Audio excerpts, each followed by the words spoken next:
Welcome back to another episode of Classic Credits. Today we look at a should-have-been classic from 1986. A game that many gamers, even ones that were big into arcades back then, didn't know existed. Basically, there was an arcade slump in the mid-80s, starting around 1985. During this time, there were quite a few games that just never got their chance to shine. One such game was Joust 2. Joust 2? Yes, there was a sequel to Joust. Joust was released in 1982 by Williams Electronics. It was very well received and did extremely well in both the arcades and ports to home consoles or released in emulated arcade collections. Joust has appeared on virtually every console in some way, shape, or form since its release. Who will challenge me? Joust 2, Survival of the Fittest was released in 1986, and it just never caught on.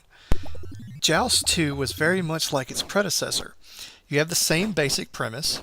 You have a knight that rides on the back of a giant flying ostrich. You face knights that fly on the backs of giant buzzards. To knock them off their mounts, you must initiate contact with them when your lance is at a higher elevation than theirs. Your enemies then turn into an egg that must be captured before it has time to hatch, in which it will turn into a higher level rider. So, Joust. Joust was a fun and challenging game. If you thought Joust was hard, then Joust 2 will have you screaming for mercy. They changed several of the mechanics to make the game extremely challenging. You still have the same three levels of buzzard knights, red, gray, and blue. But if an egg falls into the lava this time, it is not destroyed. It mutates into a faster and more intelligent buzzard rider. Buzzard riders spawn faster and have more places to spawn this time, so making camping over the teleportation pads no longer a valid strategy. Pterodactyl returns and is used much more frequently. Once you get a few levels in, nearly every level spawns one right at the beginning. You still have to hit it in the nose with a lance to kill it.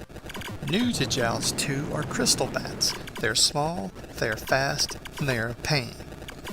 They have added a mechanical buzzard that lays eggs and crystals. It can stealth and warp around the level. Levels have also changed. Unlike the original Joust, which just altered which platforms were in the level at any given time, Joust 2 has several completely different layouts. Each level has its own hazards, such as lightning-emitting devices, lava trolls, or water monsters, or pistons. Finally, they have added large mechanical knights that have impact points. On levels that have these knights, once you hit all the points with your lance, the level is over.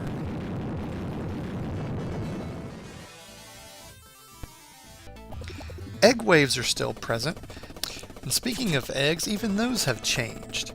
When an egg hatches this time, the rider is no longer defenseless.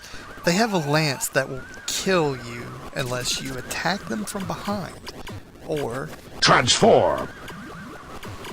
Joust 2 allows you to transform your mount from an ostrich to a pegasus. The pegasus is slower and doesn't fly nearly as well as the ostrich, but is invulnerable to hatch knights' lances, and it also will destroy crystal bat eggs instead of hatching them. Not all of the changes in the game, though, have been designed just to kill you. There are now two types of eggs. You have the normal eggs, and you have golden eggs.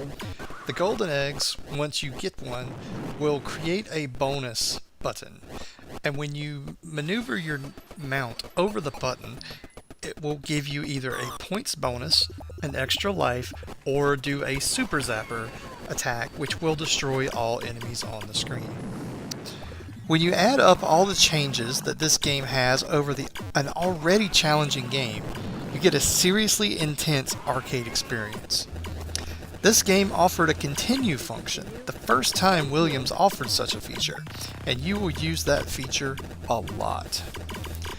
Joust 2 didn't do very well in the arcades. There were over 25,000 Joust machines shipped, but Joust 2 only shipped around 1,000. It is a fairly rare machine and is sought after highly by collectors. I still consider this a classic.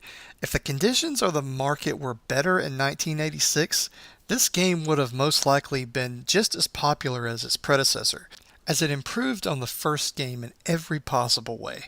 And due to the rarity of Joust 2 arcade machines, if you do want to check this out, your best bet would be to try to check out a home release. It was released in two compilation sets: Arcade's Greatest Hits, the Midway Collection 2, and Midway Arcade Treasures.